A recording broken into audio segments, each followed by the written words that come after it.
North Carolina is waking up to a winter disaster that few people alive today have ever seen.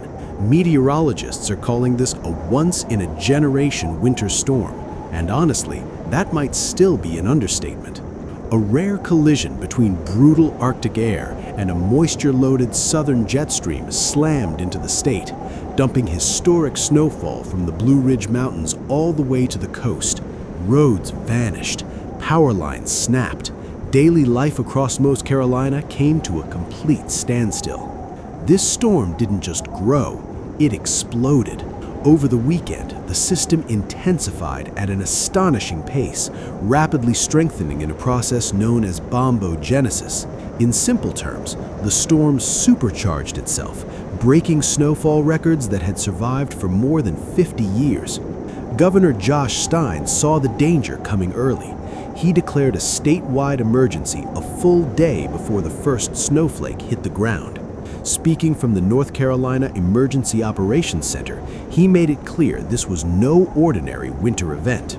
"This is not the kind of snow North Carolina is used to," the governor said. "We're dealing with historic snowfall, dangerous cold, and challenges affecting all 100 counties. Our top priority is saving lives and restoring power." And the numbers back that up. According to the National Weather Service, unofficial snowfall totals are nothing short of staggering. In the high country, towns like Beech Mountain were buried under more than 30 inches of snow, with massive drifts climbing all the way to the rooftops of single-story homes. Charlotte, a city where just a few inches can shut everything down, recorded 14 inches of snow, its heaviest snowfall since 1902. At Raleigh-Douglas International Airport, over 12 inches covered the runways, forcing a complete shutdown of air traffic. And along the coast, something almost unheard of happened. Wilmington and Emerald Isle were hit by thundersnow, a rare phenomenon where snow falls alongside lightning and thunder, leaving up to 6 inches behind. Events like this haven't been seen at this intensity in decades. As crews race to clear roads and restore electricity, one thing is clear: this storm will be remembered, not just for how much snow fell, but for how it rewrote North Carolina's winter history overnight. But beneath the postcard-perfect snow, a much darker reality has emerged. State officials have confirmed that at least 5 lives have already been lost as a direct result of this storm. 3 people were killed in weather-related crashes, while 2 others died from exposure as power outages left their homes without heat in rural areas. Law enforcement agencies have been pushed to the brink. The North Carolina State Highway Patrol says troopers handled more than 2,400 emergency calls in just 2 days, including over 900 traffic accidents. Officials describe road conditions as nearly impossible to navigate. "These roads aren't just snowy, they're ice," one official explained. "Even 4-wheel drive can't overcome what's underneath." As the storm peaked, the power grid began to fail. Duke Energy reported that more than 450,000 customers lost electricity at the height of the outage. Heavy, waterlogged snow, often called heart attack snow because of its weight, snapped trees like matchsticks. Power lines came down with them, cutting off entire communities and blocking emergency access routes. Help is on the way, but progress has been slow. Utility crews have been brought in from states as far south as Florida and as far west as Texas. Still, deep snow and impassable backroads have made repairs extremely difficult. In some rural counties, residents have been warned that power may not return for several days, just as temperatures are expected to plunge. And the financial toll is staggering. Early estimates suggest economic losses could reach hundreds of millions of dollars. Charlotte Douglas International Airport, one of the nation's busiest travel hubs, was forced to cancel nearly 90% of its flights, leaving thousands of passengers stranded. Major highways didn't escape the chaos either. Sections of Interstate 40 and Interstate 77 were shut down after tractor trailers jackknifed on the ice, cutting off supply routes. Grocery stores across the state were emptied days before the storm, and restocking trucks are still struggling to reach many communities.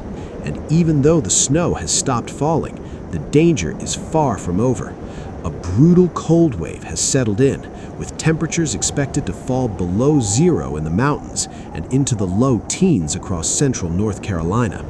For many residents, survival now depends not on the storm itself, but on enduring what comes next. The National Weather Service is now warning that the danger isn't over. A hard freeze alert is in effect across much of North Carolina, raising serious concerns about bursting water pipes and new ice hazards. As daytime snow melts and temperatures drop again overnight, roads are expected to refreeze into nearly invisible black ice. But even in the middle of this crisis, moments of humanity are shining through.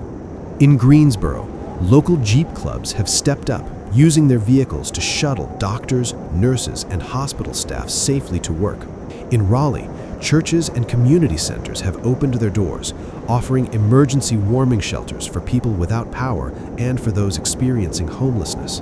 As skies begin to clear, the long and exhausting cleanup has begun. The North Carolina Department of Transportation has deployed its entire fleet, more than 2,200 trucks, to clear major highways and interstates. Officials warn, however, that many neighborhood streets may remain untouched for a week or longer. And another threat is already forming. Meteorologists are closely monitoring a possible warm-up next week, which could trigger widespread flooding. Rapidly melting snow, in some areas measuring up to 20 inches, combined with forecasted rainfall, could overwhelm rivers and drainage systems across the Piedmont. Meanwhile, along the coast, the situation is even more dire.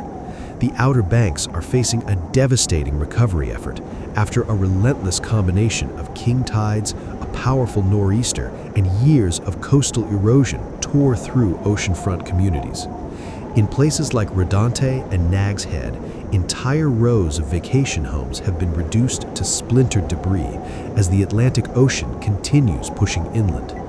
The destruction began early Monday morning when a stalled offshore storm system unleashed sustained winds over 50 miles per hour, with gusts climbing into the mid-70s, near hurricane strength. Those winds acted like a giant plow, forcing massive volumes of water toward the coast.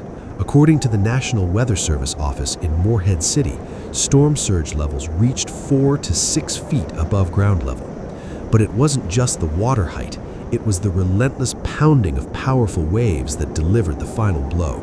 As North Carolina faces days and possibly weeks of recovery ahead, officials warn residents to remain vigilant. The storm may have passed, but its impacts are still unfolding.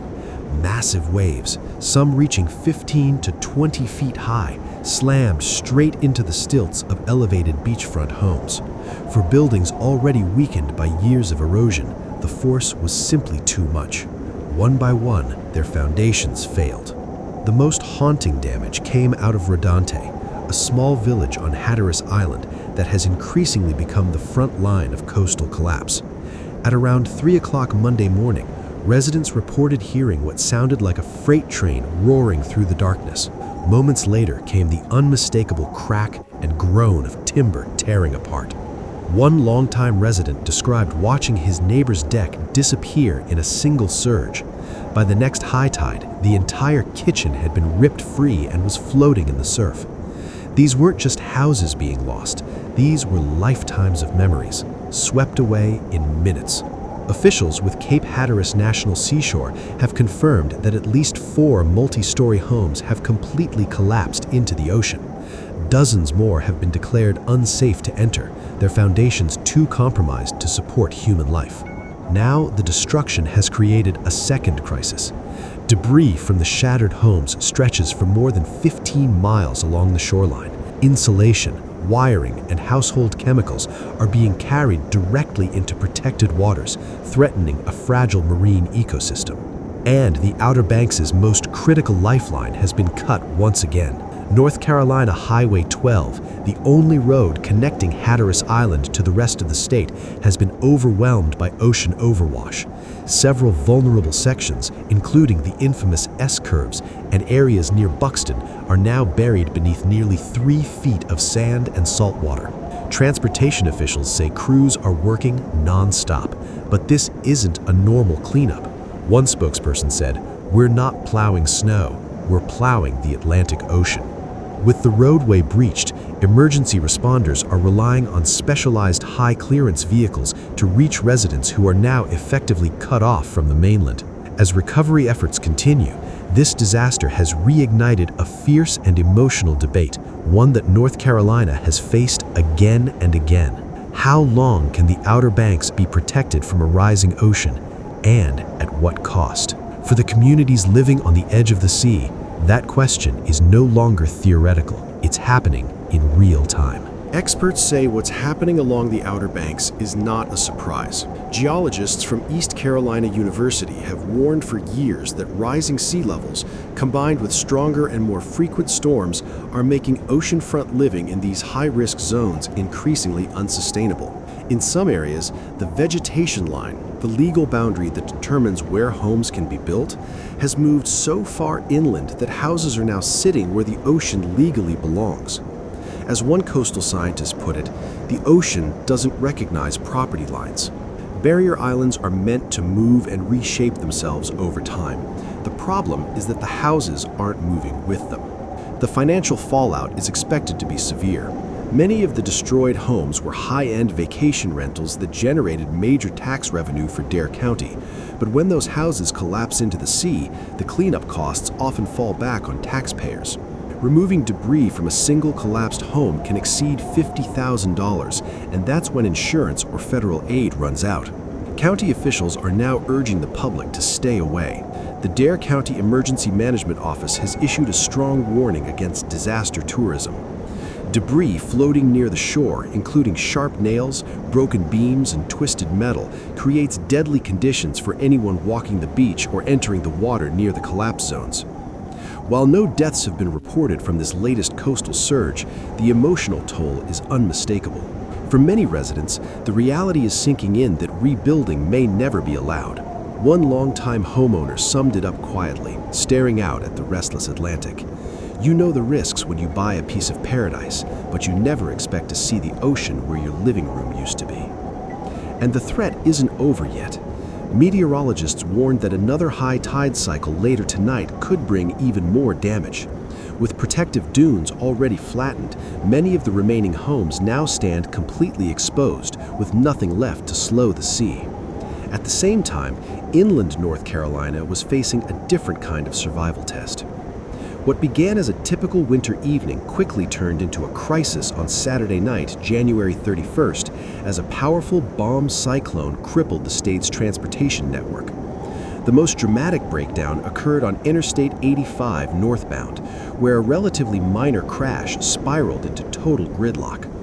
More than 100 vehicles became trapped on the highway, leaving drivers and passengers stranded in below-freezing temperatures for nearly 5 hours.